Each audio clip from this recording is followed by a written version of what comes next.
Decades ago, still aching sadness, innocence, people who loved forever, silenced by Nazi terror. On September 29, 1941, in Kiev, Ukraine, USSR, German Nazi units rounded up the Jews and murdered them in the ravine called Babi Yar. Thousands of miles away in Colorado, the memory of Babi Yar is engraved in stone and nature.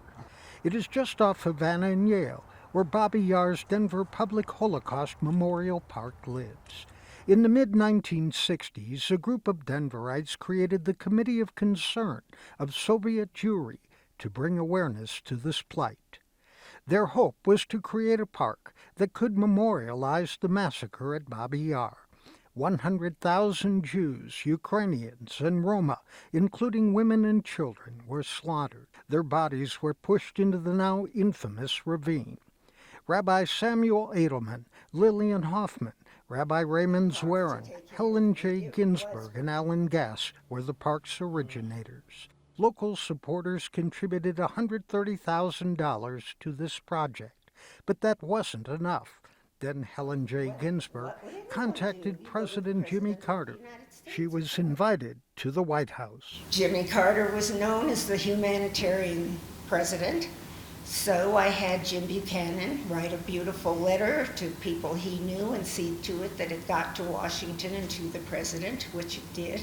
President Carter agreed to reallocate $75,000 of federal funds for the project.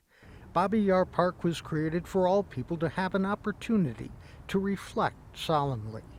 That's according to Rabbi Zwerin, who wrote the poetry etched into the large granite stones at Babi Yar Park. No matter what our color, our faith, our culture, our mores, our ethos, our politics, we're all just humanity. We're all just one people. And if we don't come to understand the oneness in our multiplicity, we end up continually going to war with one another. Sharing eternally the mystic number 6 million. The Jews who died in the Holocaust. Alan Gass served as the leading architect of this memorial. Mrs. Hoffman came up with an idea for a landscape architect. I had an idea of who I'd like to hire, but who was a natural, really. And her friend had a son who was a landscape architect. And in my head, I guess I said bingo, because I knew who it was. It was Lawrence Halprin, who was a world-famous landscape architect at the time. The park is adorned with poignant symbols, 100 trees aligned for the memory of 100,000 victims, a fountain, and a boxcar replica of those the Nazis used to transport millions of European Jews to the death camps.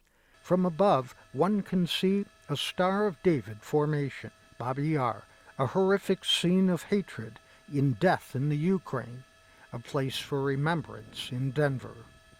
A Holocaust for the Jews of Europe, it reads, a tragedy for all of humanity. Rick Salinger, CBSN, Denver.